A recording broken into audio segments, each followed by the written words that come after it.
just north of Manhattan. We were having the ASP National Conference here this year with my BFF Neil. We're having fun doing some shooting with some rubber dummies from Mr. Target, our newest sponsor. You should check them out. They make the rubber dummies. They've got some really cool high quality steel. Yeah. You've seen some of that stuff, really cool guys. And listen, we're recreating a real shooting problem from the main channel. Let's do it. Today's video is brought to us by Mantis. The Mantis family of products is integral to ASP staff building handgun and carbine skills and are your most economical and fastest path to improvement in your skills too.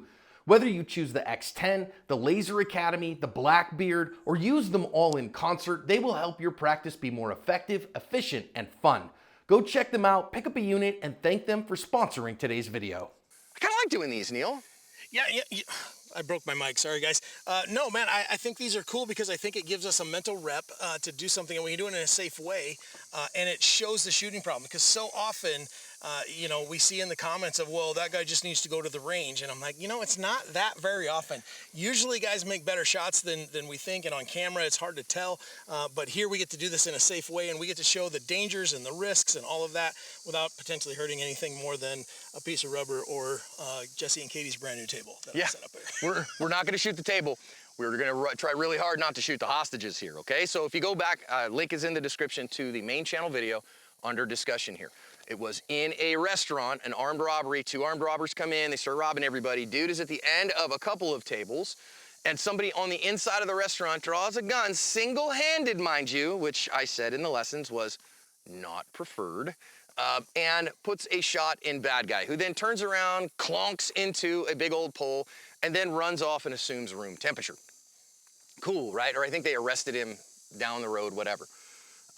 And then our good guy chased him off down the road and was winging shots at him one-handed. Also, that seems like a bad idea. not a recommended solution to the problem. However, what we have here is, if you notice down there, about 7 yards away, and if you get that bad low left push as a righty, or low left push as or low right push rather as a lefty, your low push problem is a bystander, an innocent person, and you kill an innocent person and you're going to prison, friend. And remember, non-consensual snuggles are a big part of prison life. Yeah. And I don't enjoy non-consensual snuggles. And so let's not do that, right? When we talk about athletic happy time, that's not the kind of athletic happy time you want to have. It's aggressive. It's aggressive. So what we want to do is hit the bad guy in a good spot. And what I'm going to challenge Neil to do is a couple things. Now this guy, obviously the draw time here doesn't matter because he is not on the draw. Right? He has to come into the problem from outside the problem. So he sees the armed robbery happening, shows up, gets to where I think probably he can't advance any further because of the countertop or whatever is in between. He's shooting out from the window. I'm going to challenge Neil to do it one-handed, and I'm going to challenge him in 2 ways. Number 1, whack him in the center chest. But of course, we got a guy out there with a t-shirt on. Now, if you look at that logo that his t-shirt is wearing, that's a way crazy generous A-zone. Yeah, that's nice. And one of the things we get with an anatomically correct target like this is we recognize, oh, okay, if I split kind of his, pec area and I split him down the middle, that's about where I'm shooting for, and we'll get to see if Neil gets good hits on that. I'll do the same. Then I'm going to challenge him to try to do the same one-handed and hit him in the head. And that headshot, we really want that kind of real small circle and a small circle shooting problem. Harder than you think with one hand. Real hard with a single hand. He's got a little bit of time, but of course time matters, right? So no wasting time. Then we'll do it two-handed and we'll give you a little bit of subjective, like how much harder is this problem one-handed than 2? Let's shoot it, shall we?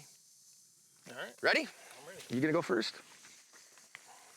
Put this in my pocket. Hang on, just be careful because... It's just hanging out right here. Cool, that's great. So I'm going one-handed from here? Yeah, you're going one-handed from there. And the draw didn't count. So the interesting thing on this one is I have not seen this scenario. Nice. So this is a new one, so I haven't seen this. So I'm doing this completely blind. Go to work, son. All right. Okay, now I want you to try to hit him in the face one-handed too, Neil. Yeah. I thought we were doing body shots first. Yes, yeah, and now I want to see you. Go ahead and hit him in the face, because we'll check them both at once. That's a delightful face shot. All right, let's go check them out.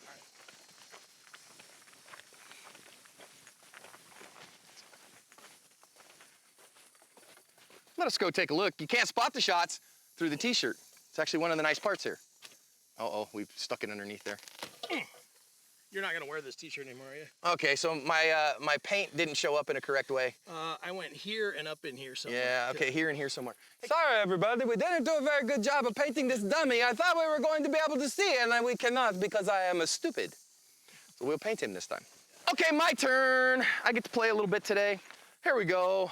I am just gonna load these up. And I will say, again, so I'm a lefty, right? So because God only makes so many of us correct-handed and the rest of you weirdos he made right-handed. And I'm gonna try my best here. And again, I'm looking at this guy. I'm trying not to play that game. Okay, I feel like I got 3 fairly decent hits. I think my first one there was a little bit low. Let's see about this. Okay, that's not bad. I like that hit a whole lot better. Headshots there, shouldn't be too bad. Now, I'm gonna try two-handed and see what the difference is. I think you're gonna know what the difference is. I put 2 hands on. Significantly easier problem two-handed with 2 hands on the gun. Yeah, I mean, obviously, I think a headshot two-handed on this guy is, from this distance, is not a difficult problem for an intermediate to advanced level shooter. Let's let Neil try it two-handed. I think the challenge here, John, is, I mean, especially based on how you've described the scenario, is he didn't, the draw wasn't part of the game, so why not aim for a second and get your hit? Guy's not paid attention to you. Guy's not, in your world. Yep. So time matters. He's gonna move and all that stuff. But you got the opportunity. Aim and take a good shot.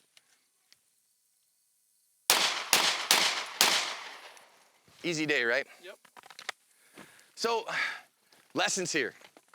I think at this distance, if you have that, okay, the guy ran off, he didn't hurt anybody, that's a win, right? So any shot high center chest is good. I think a second lesson here that I think the rubber dummies really show us, Neil, is that in the real world, spotting those A zones, a little harder than you think. It's a little harder than I thought, because, we've done this 2 videos now on this, and both times I've caught myself shooting a little bit lower than I normally would, and we're used to an A zone that's this much, and we say there's no A plus.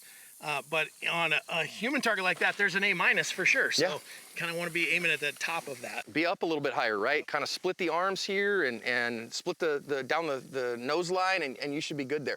I think if you're a decent enough level shooter that the hostages weren't really a factor. They didn't really feel like a factor to me in this one. No, I had no trouble whatsoever. Now, if it's somebody that hasn't shot a ton and they do have that, I go a little. If you're the guy that says my sights are low left, that means you have a low left push. It's not your sights, it's you. Yeah. And I say that with respect. With love. Fix your grip and your pickies and stuff, that goes away. But if you're that guy shooting low left and you come out under pressure and low left there, that would be a problem for somebody that has that issue. Again, it's an easy fix typically, and it's very rarely your actual sights. Yep. Hey, I think this is cool, this kind of stuff. We're going to do a couple more of them. I hope you come along for the next ride and that you get out to the range and you try it yourself.